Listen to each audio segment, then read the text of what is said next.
Bueno, pues ahora vamos a continuar en este mismo texto de Álvarez Gallou respecto a la introducción al paradigma cualitativo, y vamos a hablar sobre la propuesta que hace el autor Thomas Kuhn respecto a las revoluciones científicas, y vamos a hacer un análisis a lo que respecta de pues, el paradigma cuantitativo respecto al cualitativo. Como ustedes saben y han venido revisando en temas anteriores, en el planteamiento de Kuhn, él dice que la ciencia, cuando emerge un nuevo saber o un nuevo paradigma, y es aceptado por la comunidad científica, pues entra en un periodo de normalidad. Posteriormente, cuando empiezan algunos autores a investigar, a indagar, a cuestionar lo planteado, este paradigma pues entra en un periodo de crisis en el cual se empieza a problematizar, se empieza a cuestionar, y de los hallazgos, de las indagaciones que se obtengan a partir de esas herramientas, puede ocurrir que emerja una nueva explicación, un nuevo candidato a considerarse como el paradigma dominante.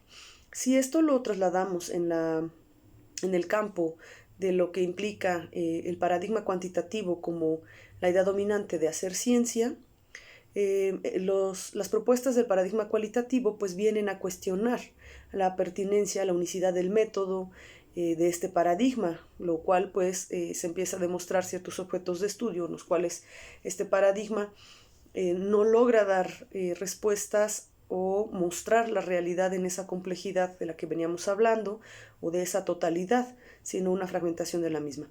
Entonces, esto, bajo la lógica de la revolución científica que presenta Thomas Kuhn, pondría el paradigma entonces cuantitativo en un estado de crisis al no lograr abarcar pues la totalidad de las respuestas que se requieren para los objetos de estudio en las ciencias sociales y humanas. Sin embargo, bueno, lo que a hoy podemos dar cuenta respecto a la ciencia es que no hay un consenso dentro de la comunidad científica. Si bien se aplica el paradigma cualitativo para ciertos objetos de estudio, sobre todo pues para el análisis de la vida social y humana, no ha logrado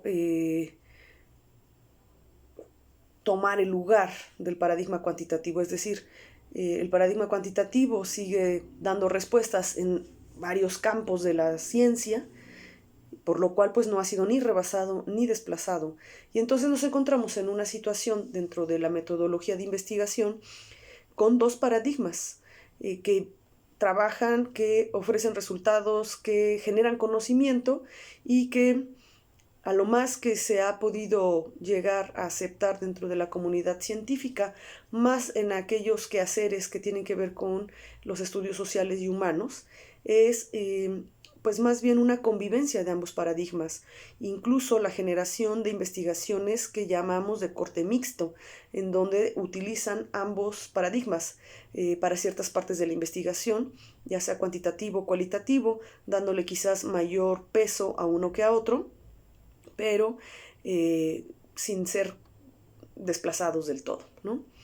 Entonces, y bueno, esto ciertamente pues es, yo sé que es introducir como una polémica, porque habrán todavía autores e intelectuales de la época que no reconozcan el paradigma cualitativo como un paradigma para generar conocimiento verdadero, conocimiento científico, sobre todo pues aquellos que se dedican más al campo de las ciencias naturales, en donde pueden incluso aseverar como poca pertinencia, necesidad y relevancia del paradigma cualitativo, o incluso ponerlo en una condición de sospechosismo, ¿no? de lo que se puede, de los resultados que se pueden llegar a través de este tipo de método, ¿no? Entonces, bueno, ¿qué le estaríamos cuestionando a Thomas Kuhn respecto a esta propuesta de la revolución científica? De acuerdo a su esquema, está todavía la ciencia, o nos lleva todo un siglo entrampada, o más de un siglo entrampada, en una crisis. tendría que emerger un nuevo paradigma que no sea ni cuantitativo ni cualitativo, que realmente ofrezca una unicidad de método pertinente para todas las ciencias. Quizás eso es lo que en el campo de la ciencia y propiamente en la metodología de la ciencia esté faltando. No se nos ha ocurrido. No hemos encontrado un nuevo método, una nueva forma que sea holística y que pueda pues dar respuesta a cualquier campo de estudio de forma compleja, de forma pertinente, holística y total, y no con cortes o parcializaciones del conocimiento. Sabemos que la realidad no es imposible conocerla de manera total. Siempre extraemos un pedazo de la realidad para estudiarlo porque abarcar todo tampoco es algo posible, ¿no?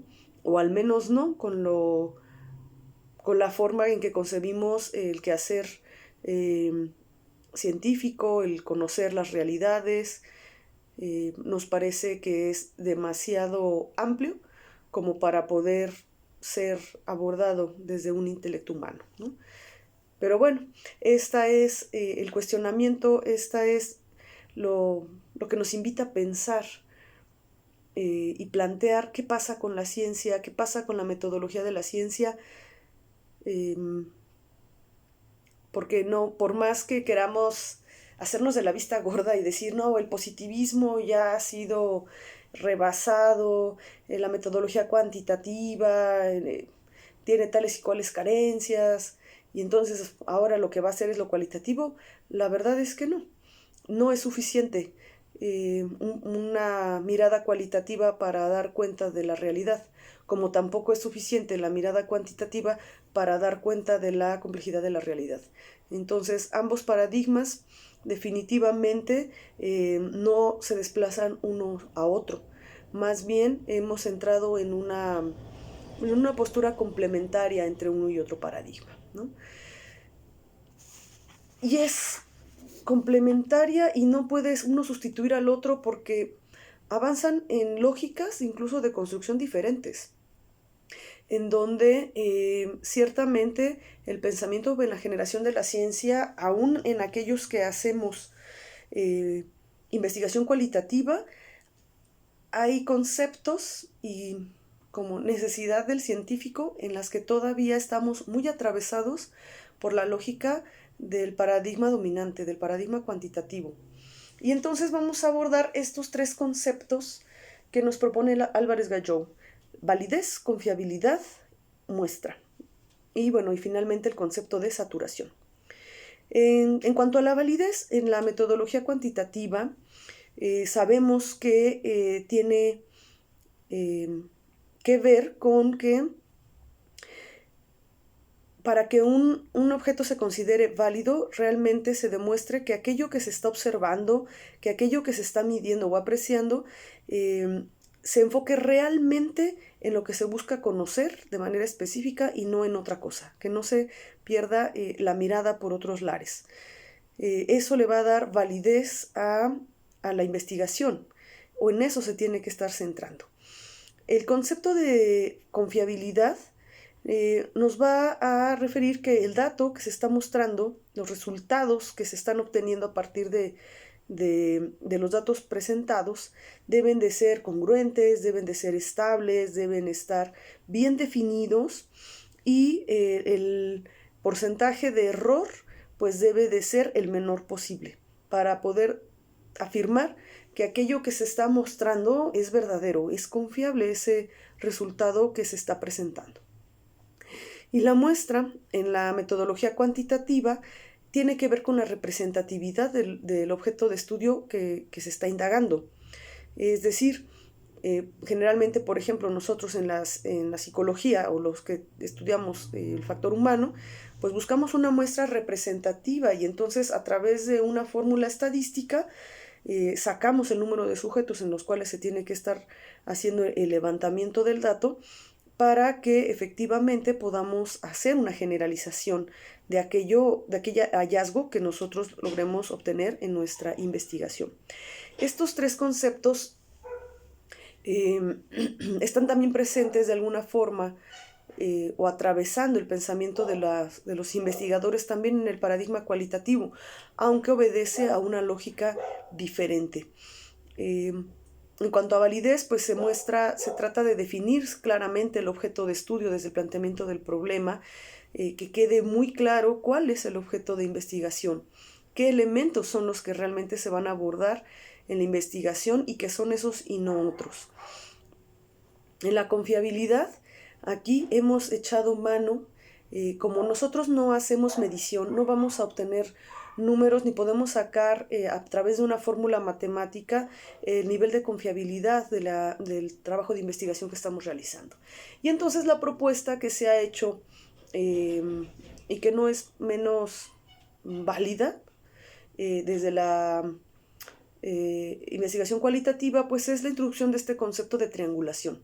¿Sí? Se va a buscar minimizar o reducir el error o el sesgo del dato investigado y mostrado en el resultado a través de algunas posibilidades, ¿no? Una de ellas es la triangulación de datos, es decir, obtener de distintas fuentes datos a través de distintas estrategias metodológicas, técnicas, para obtener datos y poder hacer un cruce de datos en esa lectura y en esa interpretación que el investigador esté haciendo. Otra es la triangulación de investigadores, es decir, cruzar miradas de distintos investigadores del campo y ver si llegan a las mismas conclusiones, si observan lo mismo que el investigador está planteando. La triangulación de teorías, es decir, interpretar ese dato, ese resultado a partir de distintas miradas teóricas que le den significado, interpretación, congruencia y sentido para llegar a ciertas conclusiones en común. Otra posibilidad es la triangulación metodológica, utilizar distintos métodos para obtener información y de esta manera también cruzar los datos obtenidos desde los distintos métodos y llegar a ciertas conclusiones de la realidad o cierto conocimiento de ella. Y finalmente también está la triangulación interdisciplinaria, la cual a mí en lo particular pues me parece muy interesante porque aquí sería invitar a investigadores de distintas profesiones, de distintas áreas de conocimiento, disciplinas, a mirar ese dato, esos resultados obtenidos y dar una interpretación por parte de cada uno de ellos para tener una mirada mucho más holística y poder cruzar esas miradas para igual llegar a ciertas conclusiones. Entonces, este ejercicio de triangulación lo que busca es obedecer y dar cierta confiabilidad a aquello que el investigador está mostrando. Y de esta manera, al cruzar, por ejemplo, investigadores o tener triangulación interdisciplinaria, lo que se busca es garantizar que no es solamente atravesado por la subjetividad del investigador y que las conclusiones a las que llegó nada más él porque él mira de esa manera, sino esto permite introducir otras personas, otros pensamientos que puedan llevar a cabo igual su reflexión, su análisis y poder dar cuenta, ¿no? de una mirada no sesgada, ¿no? Entonces es interesante este planteamiento, ¿no? que permite dar cuenta, ¿no? de ir conociendo esta vida social y esta vida humana con una certeza por parte del lector de que es un trabajo serio, que es un trabajo que está mostrando un conocimiento verdadero de cierta área de esa vida social y humana. Y el último concepto, el de saturación, se va de la mano con la muestra, porque a diferencia del cuantitativo, en donde se busca una muestra representativa a través de hacer un cálculo estadístico para hacer un levantamiento generalmente amplio de la población que se está investigando, el concepto de saturación lo que permite al investigador es establecer cierta cantidad de personas con las que puede tener acercamiento o entrevistas o grupos, de hacer grupos focales, grupos de discusión. Y la pregunta siempre es, bueno, ¿y cuándo sé que ya es suficiente? ¿Cuántas personas tengo que entrevistar o cuántos grupos tengo que conformar para poder hacer el levantamiento de los datos y realmente ser congruente en relación con esta mirada holística que se plantea desde la metodología cualitativa? Y entonces la saturación es la que nos va a dar la cantidad. Es decir, yo puedo programar, no sé, 10 entrevistas y empezar a realizar estas entrevistas, y puede ser que a la entrevista 8 yo ya empiece a tener la misma información y no tener datos nuevos o diferentes de los que ya obtuve con las entrevistas anteriores. Cuando yo ya empiezo a tener esta información repetitiva, en donde ya no estoy obteniendo datos nuevos o diferentes, puedo empezar a pensar que estoy saturando y que a lo mejor mis 10 entrevistas programadas son suficientes. Igual puedo llegar a las 10 y seguir obteniendo hasta la 10ª datos nuevos, datos diferentes y que abonan a mi objeto de estudio. ¿Qué tengo que hacer? Pues ampliar y programar más entrevistas hasta que la información empiece a ser repetitiva, similar. Y entonces podré decir, ya agoté. Esto también ocurre si yo hago grupos de discusión o grupos focales. Puedo tener proyectados 5 grupos, 6, y bajo esta misma lógica de la información que se va moviendo en estos grupos, puedo llegar a esta misma conclusión. Decir al quinto, ya saturé, ya no estoy desde el tercero, el cuarto, el quinto, ya me están dando la misma información, ya saturé lo que podía yo obtener en esta población respecto a este tema. De esa manera hago el corte y detengo mi investigación. Entonces, sí es importante también tener presente que tanto en el paradigma cuantitativo como en el paradigma cualitativo sí hay cortes que tenemos que realizar, porque si no se vuelven investigaciones inacabables. Y puedo yo terminar una investigación, decir, bueno, hasta aquí llegué, hasta aquí agoté, esto es lo que puedo hasta este momento decir sobre este fenómeno, sobre este problema de este objeto de estudio que yo planteé, y van a salir más. Siempre salen otras vías, otras líneas posibles para continuar la investigación. Entonces, bueno, eso lo podemos dejar para una siguiente investigación, una tercera investigación, una cuarta investigación, porque la realidad es tan rica y compleja que pues es prácticamente inagotable desde una sola investigación. Entonces, si bien yo puedo tener esta saturación respecto a una fracción del objeto de estudio, también mis datos me van a abrir estas vertientes de otras líneas posibles de investigación que ya sea que yo u otros investigadores puedan seguir y puedan seguir profundizando, ¿no?, en el conocimiento humano. Nunca se acaba. La realidad es compleja, es rica, es dinámica, se transforma y nunca terminaremos de conocerla, ni con un método ni con otro método. Pero eso está interesante, está padre, porque nos permite siempre continuar avanzando, siempre continuar encontrando nuevas vetas y veredas de elementos posibles a conocer, a descubrir e interesantes, ¿no? Y es lo que va permitiendo el avance de la ciencia y lo ha permitido a lo largo de la historia.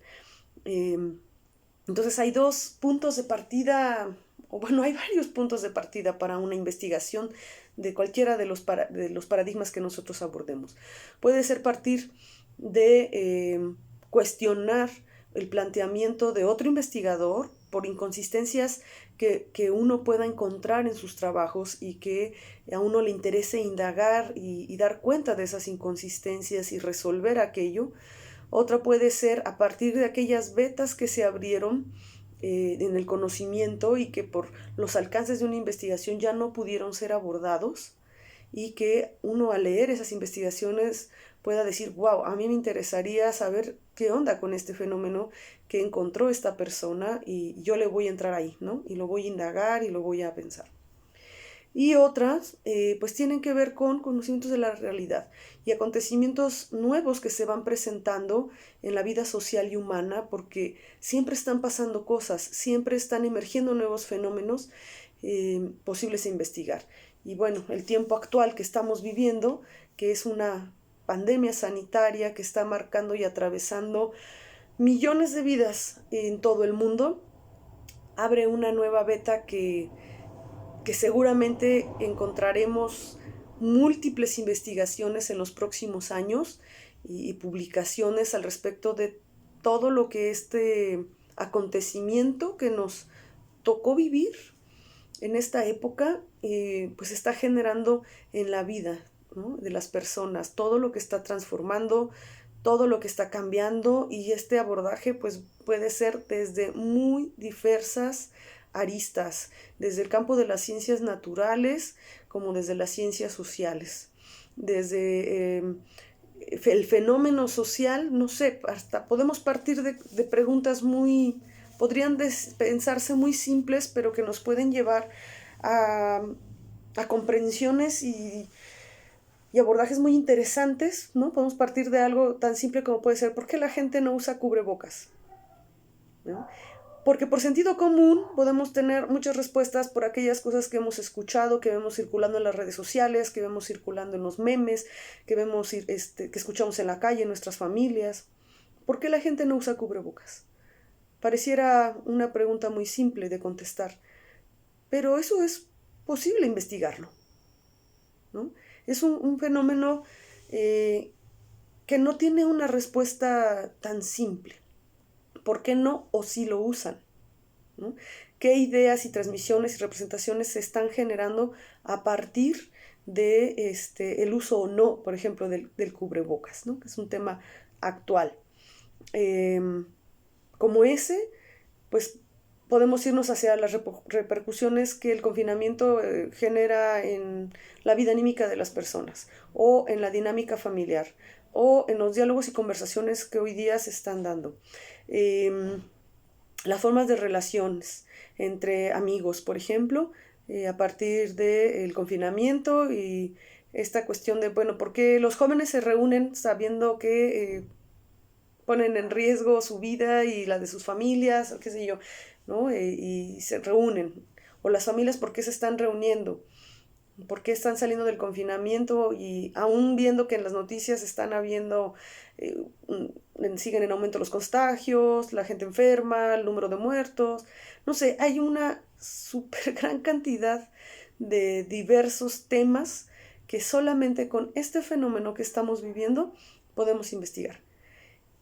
Es eso y todo lo que se nos puede ocurrir, ¿no? Yo creo que la capacidad de creatividad, de inventiva, de curiosidad que los humanos tenemos respecto a la vida, nuestro entorno y nuestra realidad es muy amplio.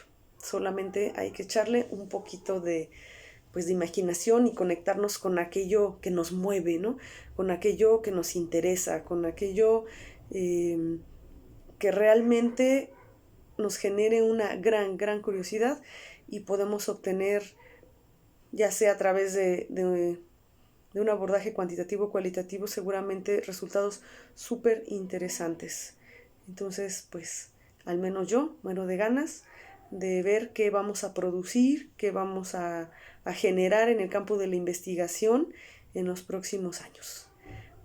Bueno, con esto cerramos este capítulo de esta introducción a la investigación cualitativa que nos ofrece Álvarez Gallou, y pues nos vemos al siguiente tema y en clase. Saludos.